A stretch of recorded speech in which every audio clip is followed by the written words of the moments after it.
Hello, and welcome back to their Dokkan battle video. So we have something kind of unexpected, or at least I didn't expect this to happen. Like I kind of get why this is happening now. We have the EZAs for both PIKKON and Janemba, right? Now I didn't expect this to happen now.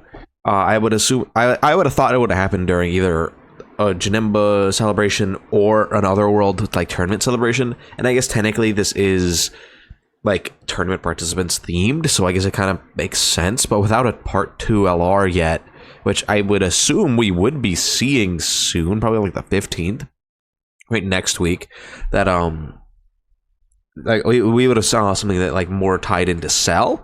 But I mean, hey, I'm fine with this as long as they're good. I think I'm okay. So first up, Janemba.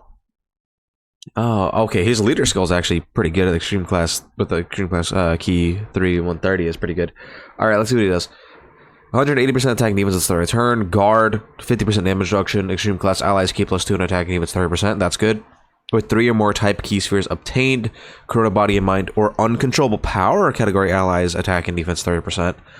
Cell's not on either of those, so that's unfortunate. Launches an additional attack. There's a great chance of becoming a super attack. With 1 or more rainbow key sphere, attack or defense was 150% and damage reduction rate of 30%.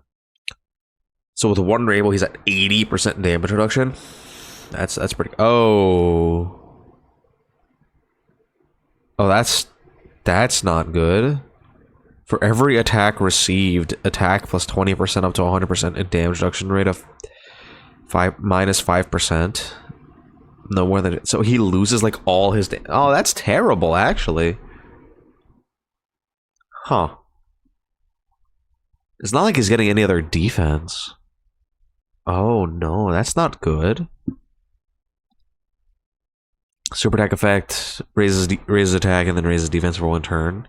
I don't think this is an attack stack. I mean, I'll have to see once it actually comes out, but all right, whatever. I really don't like the fact that he's gonna lose the majority of his damage reduction, because like it's inevitable they're gonna get hit 10 times. Like that's gonna happen. So dodge build for this guy for sure to keep that damage reduction up as much as possible. All right, this is transformed Janemba, or like Super Janemba. Attack name is 200%. Randomly changes key spheres of a certain type to any one type of key sphere. Wait, what? Randomly changes key spheres of a certain type to a different random type of key sphere. Okay, that's weird. Changes key spheres, AGL to rainbow. Okay. Guard. Cool. 50% chance to dodge. Cool. With 3 or more type key spheres obtained. Attack deep to 100%. Launches an additional super attack. That's cool by me. With 1 rainbow, he gets an additional 30% dodge, so that puts him up to 80. Before receiving an attack within the turn, he has 30% damage reduction. We'll gladly take that. Performs a critical hit temporarily upon the character's next attack. That's after he dodges. Okay. And then he gets 250% attack defense when attacking with 12 more key. Interesting. Yeah, 80% dodge is not that bad though. I think he should still be supporting in this form though, because like he is giving what 60% support to certain classes in here. So I mean, I would have loved to have that. So, because the thing is, right, Corroded Body and Mind and Uncontrollable Power, those are exclusively villain teams. Like I don't think there's, well, except for Uncontrollable Power, there's like a few that aren't. The majority of them are extreme class, right? Especially if we look at Corroded Body and Mind. This is like a fully extreme class team. If it ever loads, that is, I guess. I don't have a lot of tabs open. We have a lot of characters. We have 4 different characters to look at. All right, that's not loading. If it loads, we'll take a look at it later. But like, that's like damn near fully extreme class. Like, can we even find like a single super class character? This character doesn't count. It turns extreme class. Yeah, there's nobody else. So he's gonna be good. He's gonna be good. I don't know exactly how to feel about him, but Transform Super Janemba looks good though. So I mean, surely it'll be okay. Super attack, 50% attack, 30% defense for 1 turn. Okay. And then we have PIKKON. Oh, PIKKON, what are you looking like? I actually really want this guy to be terrible, because every single character that has a Ghost Usher, people just like, they're like, oh, well, actually, this unit has been top 10 for the past 30 years. It's like, no, they have not. Stop talking about the tech androids. No. Stop it. Right. So I'm hoping that, like, this character is not going to be solely defined by the fact that they have a Ghost Usher, and they're actually just going to be, like, a good unit. So let's take a look at this here. 200% attack and defense. High chance of evading enemies' attacks. Superclass allies keep us to 30% attack and defense. Cool. For 7 turns with the character's entry turn. 200% defense and guard. Okay. Okay. With 3 or more type key spheres obtained, Otherworld warriors or connected hope category allies attacking defense 30%. Cool. Launches an additional attack has a great chance of becoming a super attack. Cool. With the 1 or more rainbow key spheres, keep +4 chance of evading enemies' attack plus 20%. Or, yeah. Right, yeah, okay. And then seals attacked enemy super attack for 2 turns. So that puts him to what? 70? 70% dodge. Guard for 7 turns. 200% attack defense when attacking. So the guard. Okay, so the guard for the first few turns is nice. The additional super attack is nice because you can already see here that he's getting 50% attack and defense. So if he triple super attacks, his defense should be at a pretty good level. 70% dodge isn't bad at all. Again, probably full dodge for PIKKON. Yeah, what does his unit super attack do? Okay. Thank you for not showing it at all, actually. What the hell? Did they not show it?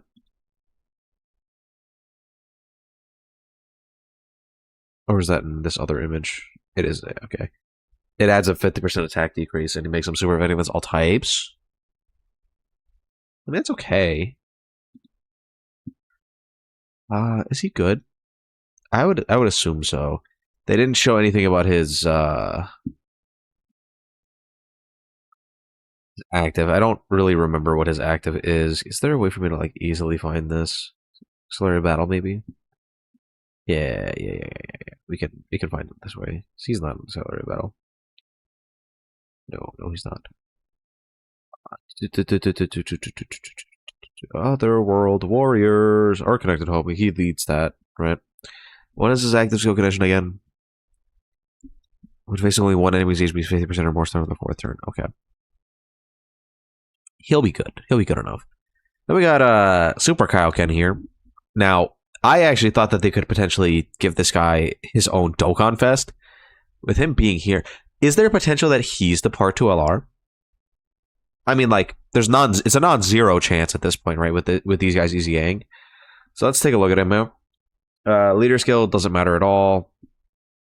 Now, remember that these guys, both this Super Kaioken and then the PIKKON, right? They're different on global and JP. Just keep that in mind. So I hope they have like kind of rectified this. I hope. I don't know if they'd have, but I'm gonna hope. Key +4, attacking him is 200%. High chance of evading enemy's attack. Okay, he's already solid. Randomly changes int key spheres to a key spheres of another type. I don't understand what is with the random key spheres. Survives KO attack. Okay, that's good. When HP is 80% or more, he gets an additional defense was 100%. When HP is 80% or less, he changes Phys key spheres to STR, but he's physical. Okay. When attacking with 12 or more key, attacking defense 100%. An additional attacking defense 50% when HP is 80% or less. With an STR or physical key sphere obtained, launches 2 additional super attacks. Okay. For every STR or physical key sphere obtained, 40% attack and chance to crit plus 10%. With an AGL tech or int key sphere, he guards. For every AGL tech or int key sphere, 20% attack and defense and 5% dodge. Huh. So, if you were to get 10 AGL or tech key spheres, he would just have like 100% dodge chance. Realistically, this guy's stats are not going to be high enough for you to not go for the AGL tech and int, I'm thinking. Unless, like, the only situation I can see where you don't do that is if you're trying to kill, right? Like, if you think that you can finish off the fight, because this guy's like a slot 3 damage dealer, right? He's not staying on man rotation. If you were trying, like, if you knew that the boss was gonna die by the time this guy attacks, like, cause he's gonna do what, 4 super attacks potentially, with like damn near guaranteed crit, depending on how many you get. His attack stats should be actually really high, especially if you're low. Okay, he's interesting. I think he's a cool designed character. I don't know if he's good, but I think he's interesting. Because what, you only need 4 AGL Teq int key series and you have 70% dodge chance. I mean, we're gonna take that, right? And then a super attack effect. Oh, he is sacrificing HP, so you'll be able to proc this effect mid-turn if he super attacks 4 times. Okay, massive areas attack for 1 turn, causes immense damage to enemy and sacrifices 5 HP. Okay. Would have liked defense on that, but that's okay. And then we have PIKKON. Remember, this is the guy that's different on Global JP.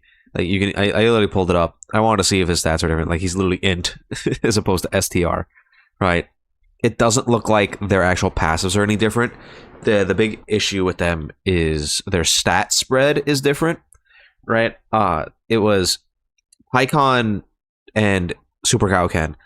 Their base stats are a lot higher than they are on JP. So that means when they get hidden potential, right, the actual increase is significantly less, right, between like level up and hidden potential system increases, which is what affects when you EZA, right? So that's like the big issue, is that they start off like level 1 SSR is damn near their full stats already. So the actual stat increase in the formula calculator between when they EZA and when they, like, before they EZA is significantly worse. That's just what it is. So, attacking defense 150%. All enemies defense minus 50%. I don't think that's that big of a deal. Launches an additional attack that has a high chance of becoming a super attack. Cool. For 4 turns of the character's entry turn, he has a high chance to dodge. We'll take those. For every super attack performed, he gets key +1 and attacking defense 20%. That's permanent. Oh, that's permanent. He stacks. Oh, chance of a critical hit and chance of evading enemy's attack with 10% of the 50. Oh. When the target enemy is in the following stats, attack down or defense down, he gets 100% attack. Before receiving an attack, he gets damage reduction rate of 50%. When all allies attacking the same turn are either other World Warrior or tournament participants, attacking defense 100%, chance of performing a critical hit, and damage reduction rate of 20%. Launches an additional attack that's a great chance of becoming a super attack. Okay. Hypothetically, right? Turn 1. Or I guess turn 2. By turn 2. You actually hit these procs of the super attack effects. That means he super attacked, what, 4 times turn 1. That gives him 90% dodge for that turn. I just think about that. And then the next turn he's going to have 100% dodge. If he actually lands these procs, that is. He gets his hidden potential system. Just putting it out there. That's pretty good. Right, that at least have a singular turn of 100% dodge is like good. And remember that every single time he gets one of these, he's getting a permanent 20% attack and defense while getting 30% on his super attack effect.